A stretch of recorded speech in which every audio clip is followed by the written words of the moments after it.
प्रिय साधक, मैं गणेश तांत्रिक आप लोगों को 1.25 लाख डायन की साधना बता रहा हूँ।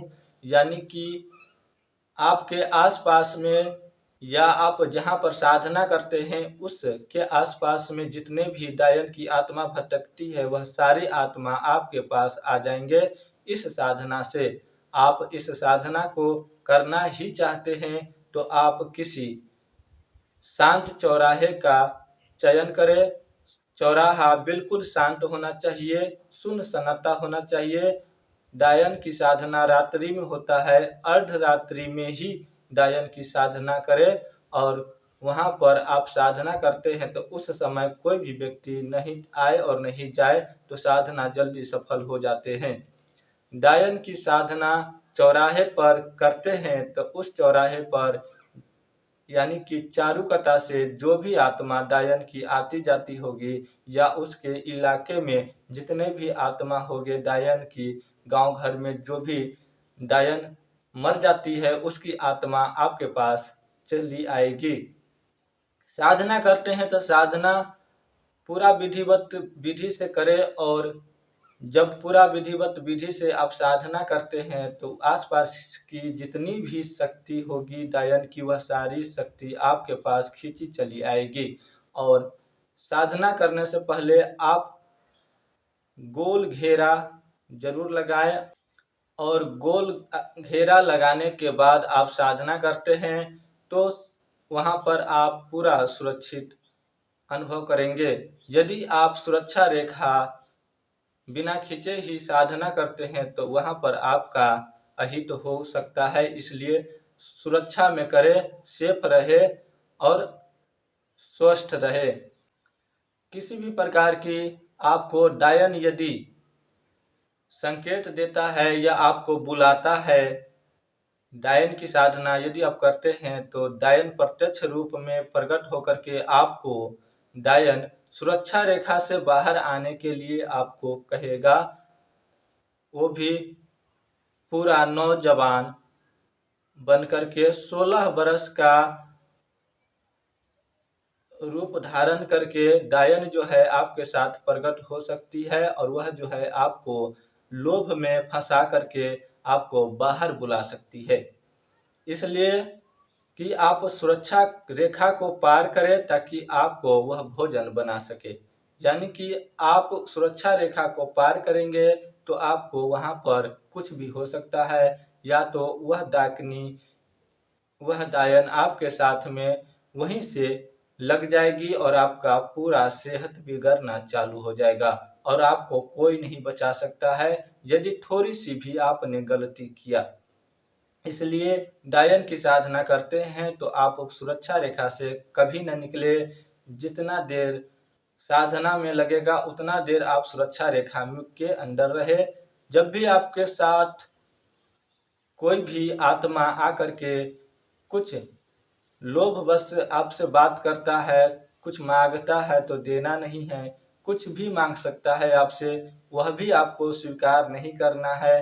केवल आपको साधना पर ध्यान लगाना है। हो सकता है आपको वह खाने पीने की चीज भी मांग सकती है।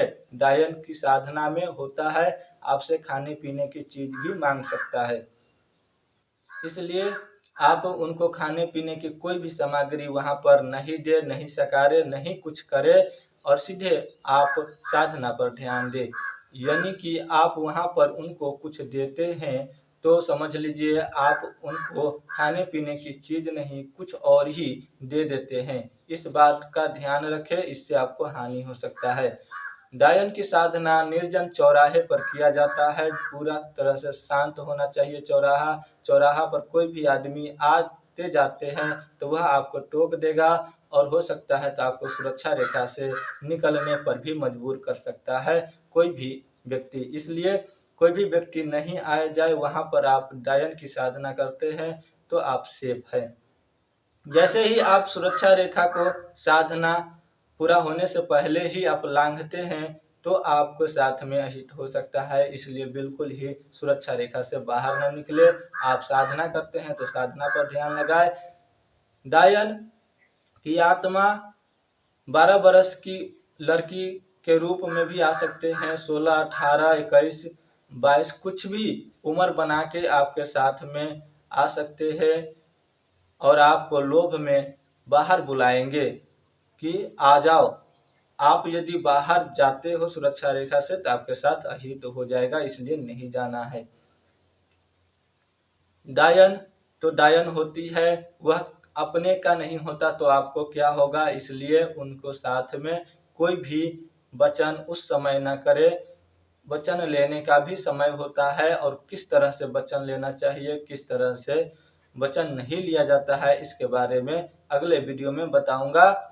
और इस वीडियो में आप यही जानिए कि आप जो है डायन की साधना करते हैं तो अच्छी तरह से पूरा नियम विधि के साथ में करें और जो भी उनका भोग होता है, मीठा प्रसाद, बतासा, लौंग, सुपारी और जो भी होते हैं वही चढ़ाए उनको, अन्यथा और भी कुछ अलग से न चढ़ाएं।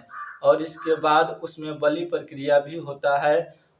और डायन जब प्रकट होती है, आपसे वचन मांगने को कहेंगे तो आप सुरक्षा रेखा के अंदर ही रह करके आप डायन से वचन ले लें और वह आपके साथ में रहेंगे और आपके परिवार को कोई भी हानि ना करे, ऐसा वचन ले और आप दूसरों का जन कल्याण कर सके, ऐसा वचन ले।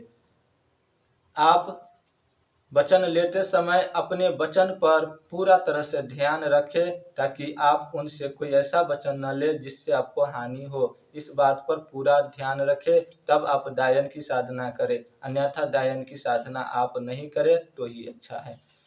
डायन की साधना करते हैं तो आपको चौराहे पर कोई भी आदमी दिखना नहीं चाहिए। हो सकता है वह आदमी आपको उस सुरक्षा रेखा से निकलने पर मजबूर कर दे और आप सुरक्षा रेखा से निकलेंगे तो आपके साथ अहित हो सकता है।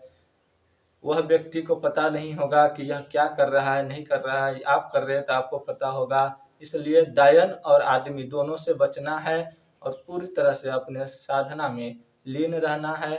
कोई भी हलचल हो, कितना भी आपको दिक्कतें आए साधना में, आपको सभी दिक्कतें का सामना करना है और सुरक्षा रेखा से नहीं निकलना है। और जैसे ही आप सुरक्षा रेखा से निकलते हैं आपके साथ में गलत हो जाएगा, इसलिए इस बात को ध्यान रखें और डायन की साधना करें। डायन की साधना करते हैं तो बड़े से बड़े काम को आप बड़ी आसानी से कर सकेंगे। कैसा भी काम हो बिल्कुल ही आप कर सकेंगे।